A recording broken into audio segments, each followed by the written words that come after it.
The producer's purpose is to suggest some possible explanations, but not necessarily the only ones, to the mysteries we will examine. Biologists have patched together the genes of 6 mice to produce this single offspring. More astonishing is the mouse created from only one parent. One day, it may become possible to make exact replicas of human beings.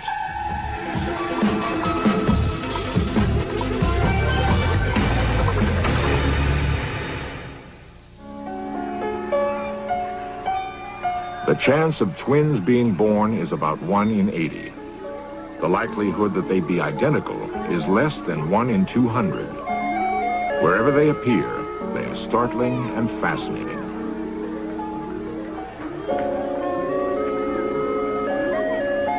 But if twins are rare, the odds against identical triplets are astronomical.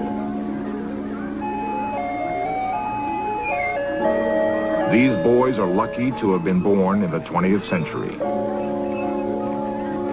Among primitive peoples, twins and triplets were feared and rejected. The mother bearing such an animal-like litter was thought to be accursed. One or all of the children were frequently killed. Today, such children are nature's oddity, but in the near future, they could become a familiar sight. There's a good chance that science will learn how to create identical human beings, or clones, as they are called. The prospect both intrigues and alarms people. There's a feeling that people created by laboratory manipulation would be less than human. A sense that something evil may be on the horizon. Biologically, however, clones would be much like identical twins, triplets, or quadruplets.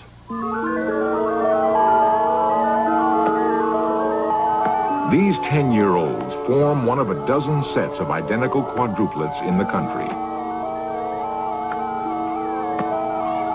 The boys do look remarkably alike, though there are differences, and more will become apparent as they get older. Their physical similarity and emotional closeness often blinds people to the fact that genetic identicals are separate individuals. They may look alike, but they do not necessarily think or act alike. Well, it's very close, and there's a very, very strong bond, and I just can't describe it to you. We're very much alike, and then we also differ a great deal. Our personalities are entirely different, and emotionally, possibly my sisters are stronger, the two of us. Physically, I say my sister is stronger than I am. She moves quicker. Oh, my sister does it in a very big manner and much more high style action. Oh, maybe a little more noise. Well, this is Rob, and he has a thinner face. And this is Ray, and he has a whiter jaws and whiter face. Rich has a rounder head. They walk and run completely different. And then their body is different. It's 3 different kids. The Bierning twins are one of 2 pairs of identical twin gynecologists in the country.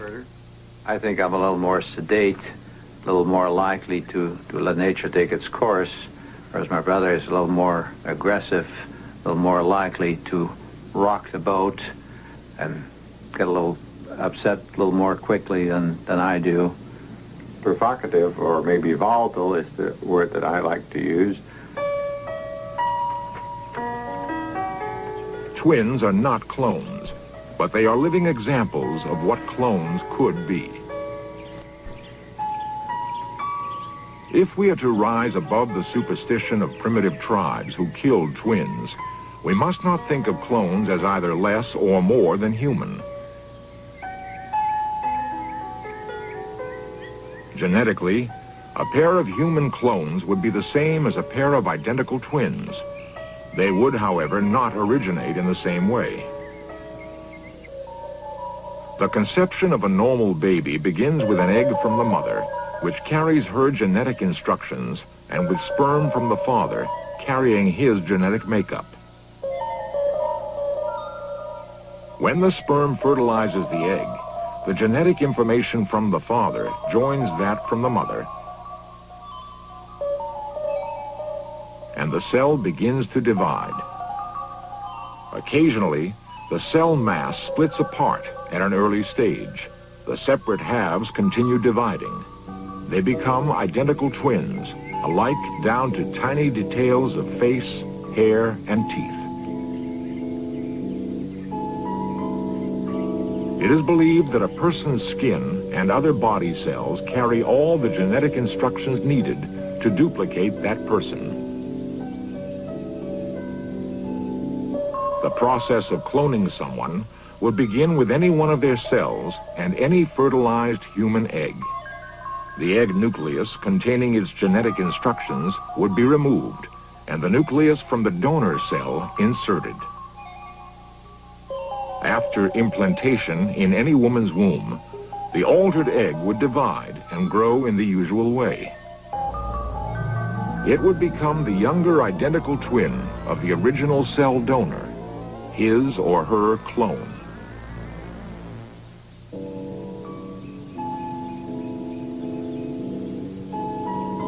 All of this is theoretically understood. Human cloning may be possible. But for lower forms of life, cloning is a reality. Some orchids clone themselves naturally. Others need a little help from man.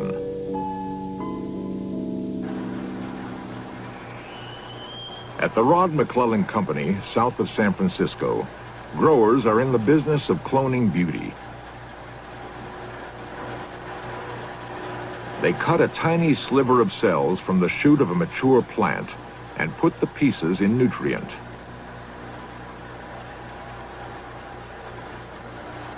After weeks of constant agitation, the cells grow into green clumps. The clumps grow into orchid plants exactly like the original. The process assures the growers that every orchid plant will be healthy and bear top-quality flowers. Cloning techniques are also being applied to trees. In California, the original stands of the giant redwood are rapidly disappearing.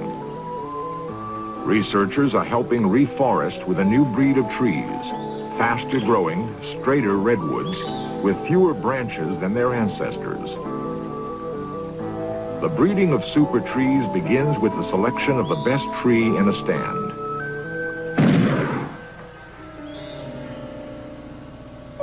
Twigs from the top of the tree are shot down and carefully gathered.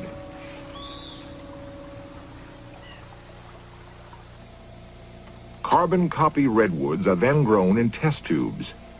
Pieces of twig are planted in a special nutrient containing sugar, minerals, and growth-promoting hormones. Within a few months, a batch of little cloned trees is ready for planting in the nursery. Within a year, reforestation can begin.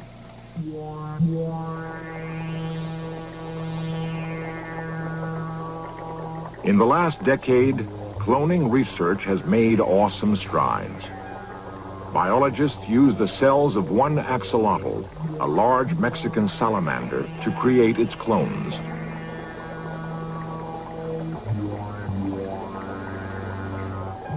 Eggs are taken from a white axolotl.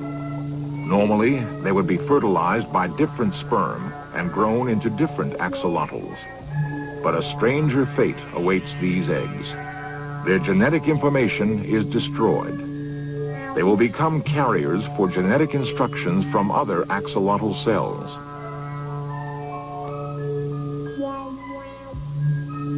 A spotted axolotl embryo becomes the source of these cells.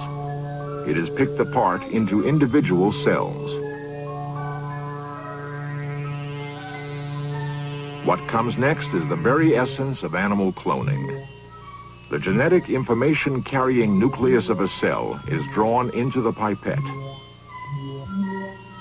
The nucleus is transplanted into the unfertilized egg. Other cells from the same embryo, each carrying identical genetic instructions, can also be inserted in eggs. The results will be clones.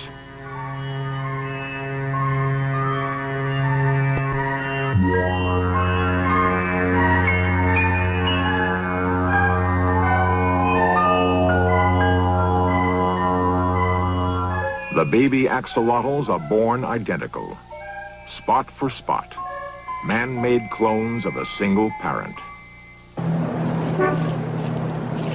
If cloning were achieved for man, a single individual could create descendants in his own image. Extraordinary people might be copied in hope of benefiting society. But the process raises a frightful specter of individuality lost. It would be theoretically possible to produce an army of identical humans who might synchronize their brains, thoughts, and actions to become a master race.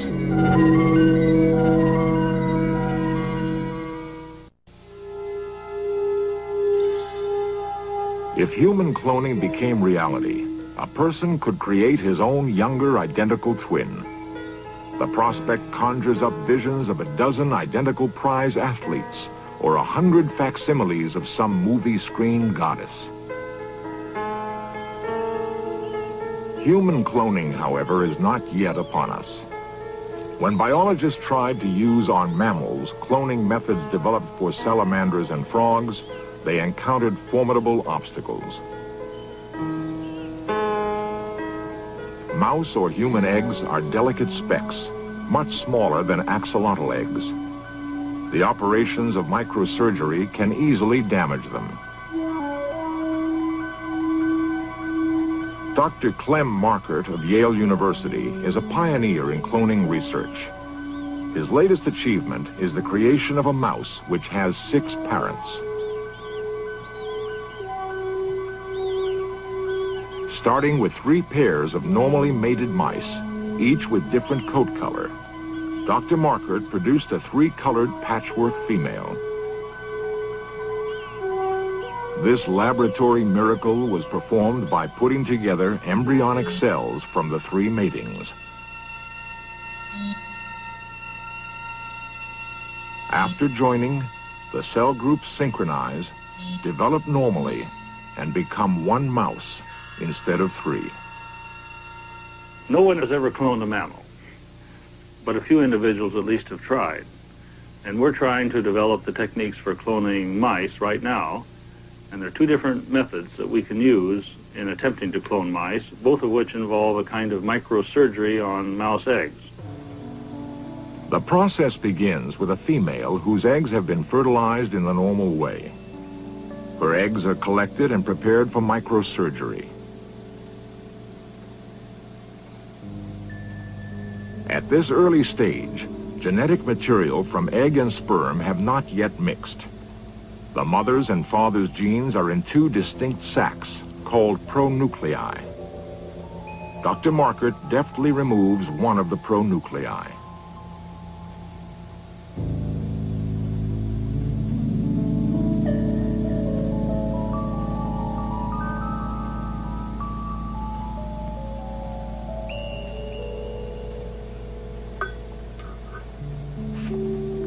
Incubated in a special chemical, the remaining pronucleus replicates, restoring the normal amount of genetic material to the egg. It can now develop like any other mouse egg. A technician inserts the egg into the womb of a mouse who will bring it to term. When born, it will be a new type of animal, a female mouse descended from only 1 parent. But if the same steps were carried out for the next generation, science would produce cloned mice.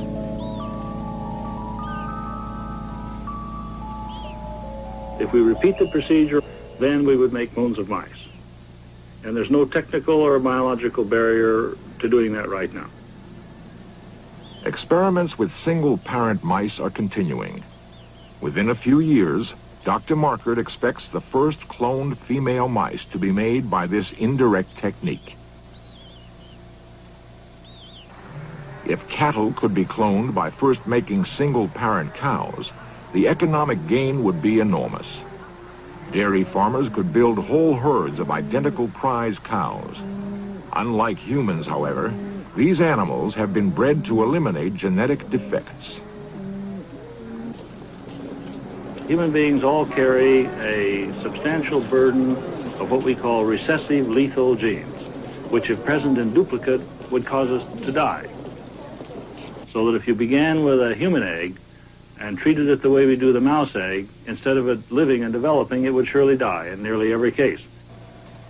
Scientists, however, are working on another way to clone mammals, a method like that used to clone axolotl embryos.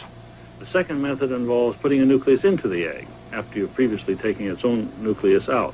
This is more difficult. I can do this mechanically. I can insert the nucleus all right. The egg seems to heal up, but none of these have ever developed. What Dr. Markert is trying to do for the mouse has not yet been done for the axolotl. To begin with body cells from an adult animal and make an adult clone.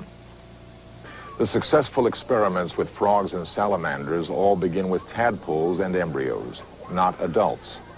No adult animal has ever been cloned. But even if this barrier is hurdled, the road to human cloning presents obstacles of its own. The technical and logistic problems would be enormously magnified. I work with dozens or hundreds of mouse eggs, now most of which are going to die. To try to do anything like that with human beings would be very difficult. The notion of cloning, especially cloning human beings, certainly agitates people. If one were successful in cloning, say, an adult man, all you would in effect do would be to produce an identical twin of that man, but of a very different age. Now, there are thousands of identical twins walking around on the surface of the Earth. They all constitute small clones. And to produce another set of identical twins of different age doesn't seem to me to be anything that should agitate people. Identicals, however, may be more special than we realize. Even if we were thousands of miles apart, I could feel something coming on. I'd pick up the phone and my answer would be right there. And Sister would she'd be ill or in some kind of trouble. And we can always feel this. Color. We can read each other's minds. It's very strong, very strong. I think that they have the same brain thoughts, same waves. They come up with the same answers. I really believe that they think about each other the same thought at the same time.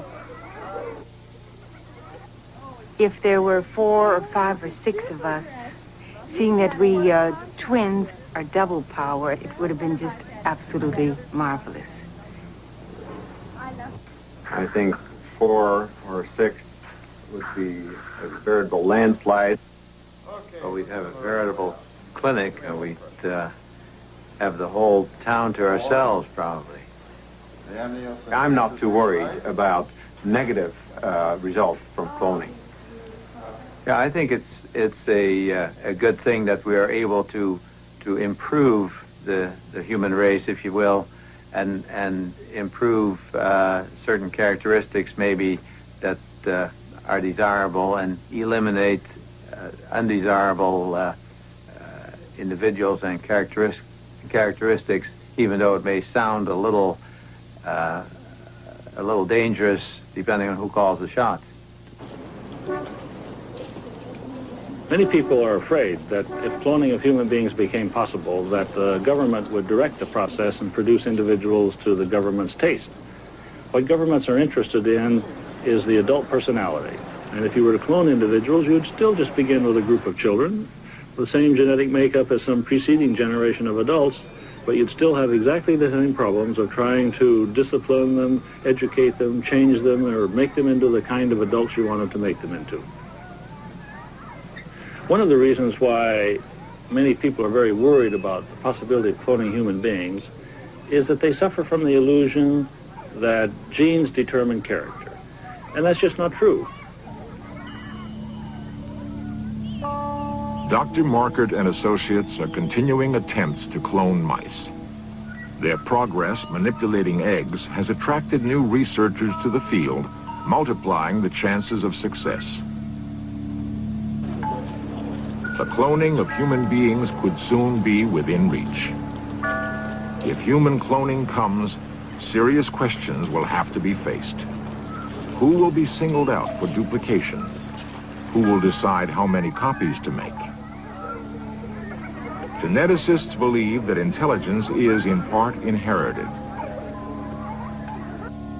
By cloning talented individuals, society could boost the mental power of the species. It is a prospect at once frightening and tantalizing. Whether used wisely or not, cloning could profoundly alter our destiny in the universe.